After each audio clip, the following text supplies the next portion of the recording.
So ladies and gentlemen, today we're going to do something very artistic. I've been invited down to Helens Bay to help celebrate the 60th anniversary of the Ulster Society of Women Artists. Let's go inside and find out more. So Kay, we're celebrating 60 years of the Ulster Society of Women Artists. I know you've got plenty of events plans. Before we go into that, tell us a bit about the background to the society. Well, the society was formed just over 60 years ago. 60 years ago in December this year. And the founder member was Gladys McCabe. Gladys had tried to get her paintings exhibited in Belfast with to no avail. So she talked it through with a few like-minded other women artists, and the Ulster Society of Women Artists was born. Gladys, the founder, was very much a determined lady, and she gathered people from a high notch of society in Belfast.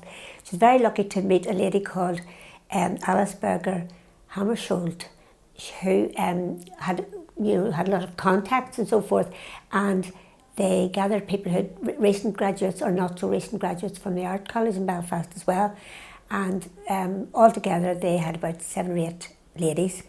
There's a few archive photographs of those people early on, 60 years ago, and Gladys herself is still alive. She turned 99 in June this year.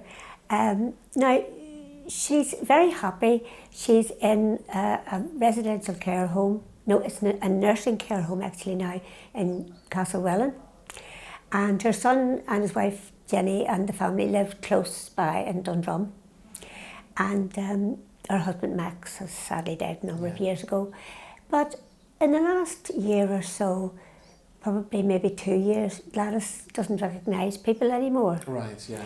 So she'll go in and she'll smile at you and there'll be a little glint of recognition, but that's probably it. And she was very successful as an artist, wasn't she? Her paintings, sold for lots of money, didn't they? Yes, she did.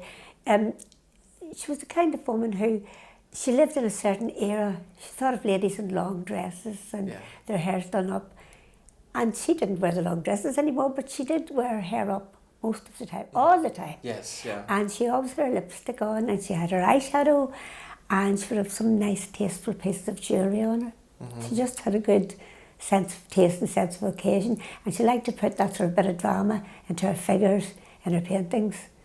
And I believe, Kay, you had the pleasure of doing a portrait of Gladys a few years back. Yes, that's right, Robin. Back in 2012, in summertime, I had been out sketching. And I had my sketchbook in my bag, and of course I went in to see Gladys because she was in Riverhouse in Newcastle at that time. And I came in and said, "Hello, Gladys." She said, "Hello, you're looking awfully well. I'm pleased to see you. Now tell me your name." We had a bit of a laugh over that. She recognised me, but she couldn't put a name to my face. But she sat for me that day. As I say, I had my sketches and things in my bag, and I just had an inspiration. I'll do a drawing. So we did a little pencil drawing of Gladys that day with her lovely jewellery and her hair up, and she had a beautiful blue dress on. So I decided that I would put that into a real fully fledged pastel painting. Right. And on this occasion of the 60th, I just thought when she's still alive, and I said to her son Chris, I can't really ask Gladys because she doesn't know who I am anymore, but Chris said certainly go ahead and do it. So I've been able to do that portrait, and it's helped me a lot. And I ended up going to see Gladys a lot after my mum passed away. Sort of Gladys became the mummy figure in my life for a little while. So yes, that was a privilege to paint Gladys.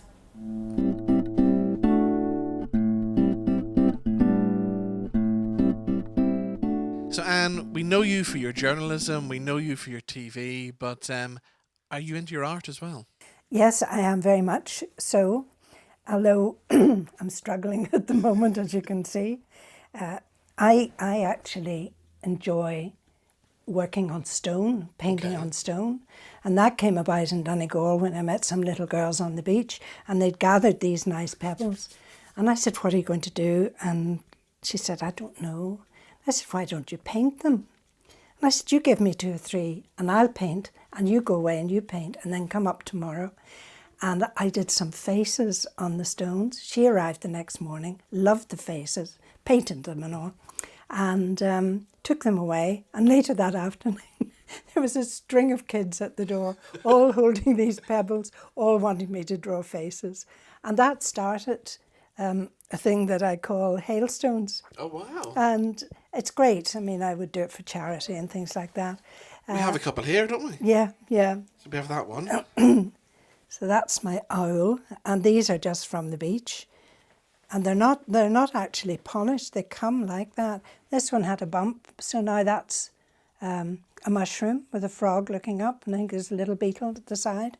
Wow. So, you know, I sort of justify my artistic temperament by stonework rather than on paper. I actually was, I can't say a pupil, but an adoring pupil of Tom Kerr in Hollywood.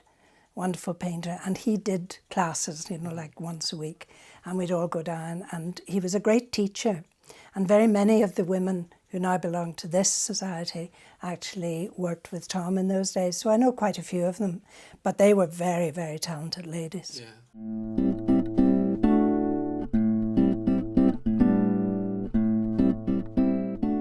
So first of all, Pat, just tell us, how did you become involved in the society?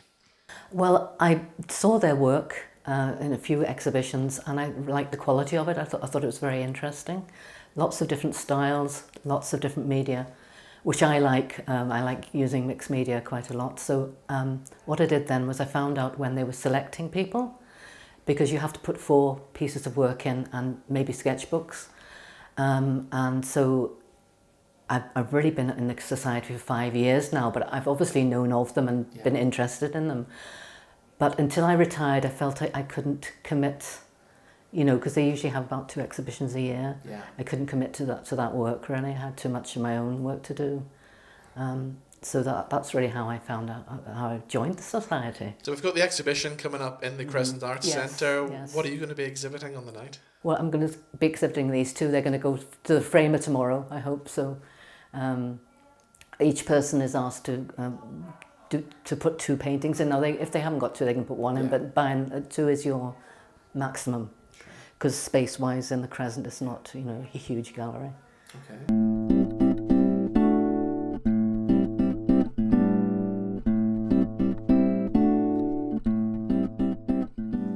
So, ladies and gentlemen, we've seen all this great artwork today, and I'm just putting the finishing touches to my masterpiece. I think there's something missing. I think she's looking a little bit miserable. So let me just sort this out. That's much better.